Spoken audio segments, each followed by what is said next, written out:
right, the technology guy, I didn't know what eBay was, so I took the guy's card and I put it in my pocket. I went back to Pittsburgh and asked one of the little techie kids, I said, what is eBay, man?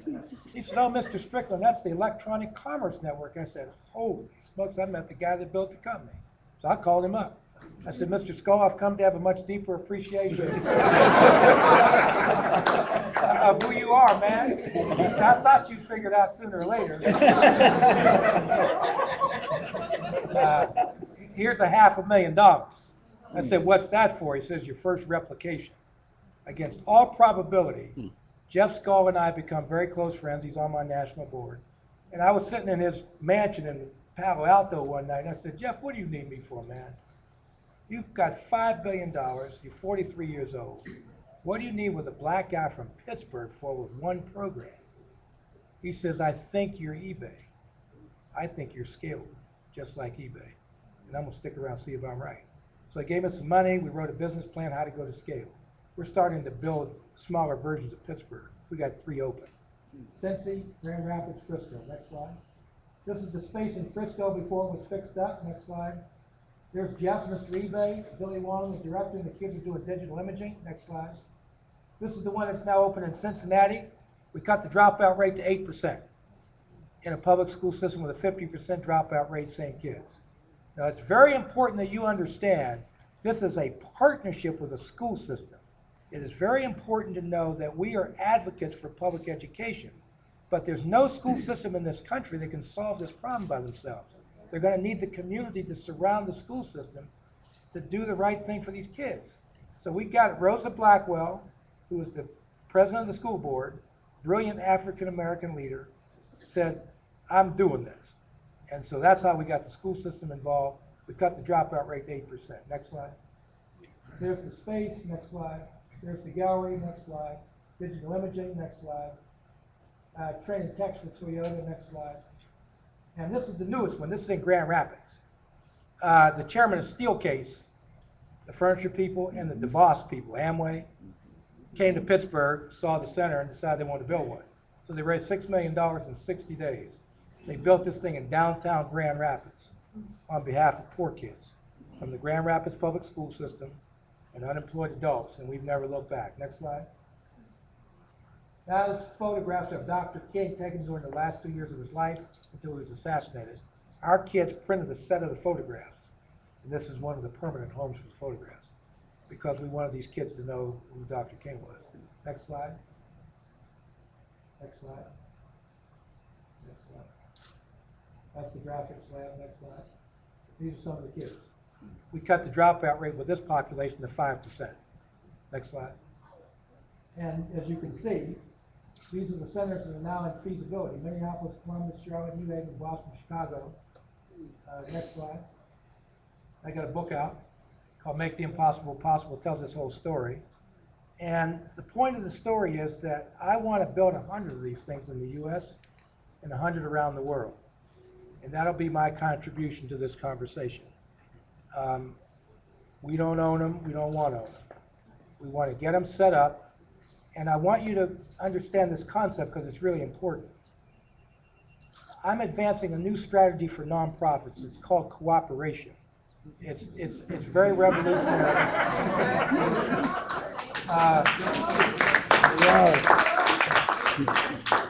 And I think it's going to be fundamental to the whole strategy to realize that all the boats got to start rowing in the same direction. There are enough poor people to go around for everybody. So nobody's got a lock on the market. And what we want to do is to be a part of your solution. We don't have the solution. We have a direction. And we want to be a part of your conversation, okay, in Minneapolis. That's why it's important to go talk to people, to find out what you're thinking about, and to hopefully get you excited about our little piece of the contribution to your strategy in Minneapolis. And I can tell you, as the result of our advisory board meeting, we're moving forward.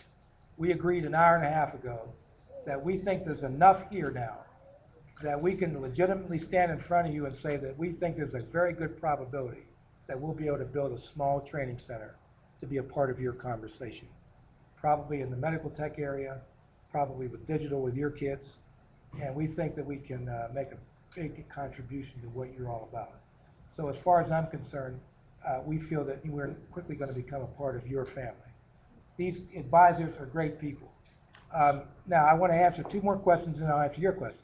One of the big criticisms I've always received in Pittsburgh, and I'm sure, Bobby, you must get this from time to time, what happens if you get run over by a bus? It's an important question. Well, my answer is this guy. Raise your hand. He's the next generation going to run this thing. And the best way all right.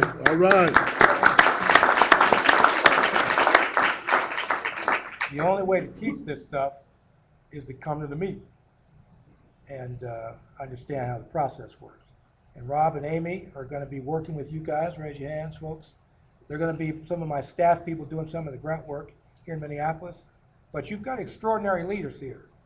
There are good people in this room. There are good people who stepped up in an advisory role. And I think this thing's going to be fine. And finally, I'm going to try to get a bill passed in Congress to help fund these things all over the country. So I'm down in D.C. every 3 weeks, walking the hallways with my little proposal. And I'm trying to fight my way into the office between AIG and Bank of America and General Motors. And they're writing big checks for these people. And my thing is, well, why are y'all writing all these big checks? Why don't you write some for the poor folks and give us a chance to be a part of this conversation? So nobody can tell me that there's no money to do this. They make the stuff in D.C. There's a machine that prints the stuff. So don't tell me, oh, I got the money. And you can tell me you don't want to give it to me. But this can be funded.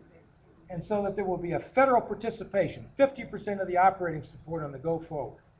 And we believe that we can develop some relationship with the school district and others so that the rising tide will lift all of the ships, certainly the ones represented in this room, because I know enough about all of y'all now that fundamentally you're doing good work.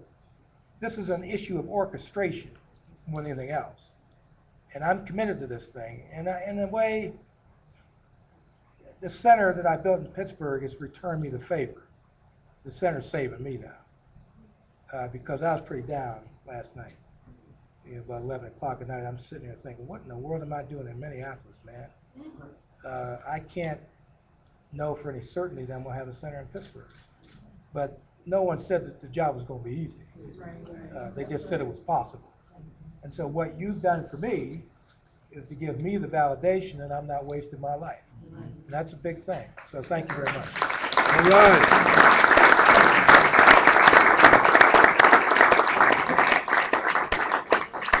Now, we are going to take a couple questions, but I want us to be clear about something. One of the reasons why we gathered here today is because one thing that Bill said before, and it resonated with me when we all met, is that this cannot be done without you.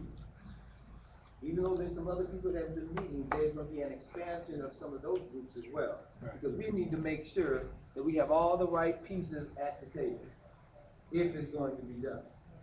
And if it's going to be done, we have to be committed to it, and we have to be true partners. That means we have to have a cross-section of people who are part of that conversation. You can't say that you want the most at-risk kids and you don't have anyone at the table who works with the most at-risk kids. Hello. All right. Okay. I mean, that's one. All right. And we got to also make sure that we understand that we need business at the table. We need partners at the table.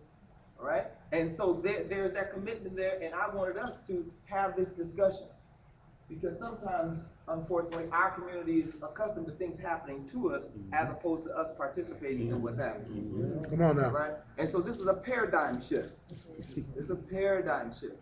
That's why you have the Richard Copelands here, and you have the Tim Baylors here because they represent business too, and other businessmen. You have the Spikes here that I asked to come, you know, even though we had some challenges around this whole notion, not this notion, but just some philosophical things that he wanted to make sure was in place. He didn't want it to be a conversation of just us talking at us as opposed to talking to us. And so that's important. So we know that there are other people from education, you know, the Minneapolis Public Schools, the list goes on, business, you know, I know there's some readers here. Okay, so we want to be able to answer some questions for you in real time. All right, so allow it to be a question and not just, you know, you standing up saying whatever you want to say. Okay, any questions of Bill? Yes, Tim. Yes, first of all, thank you, Bobby Joe, for spearheading this initiative.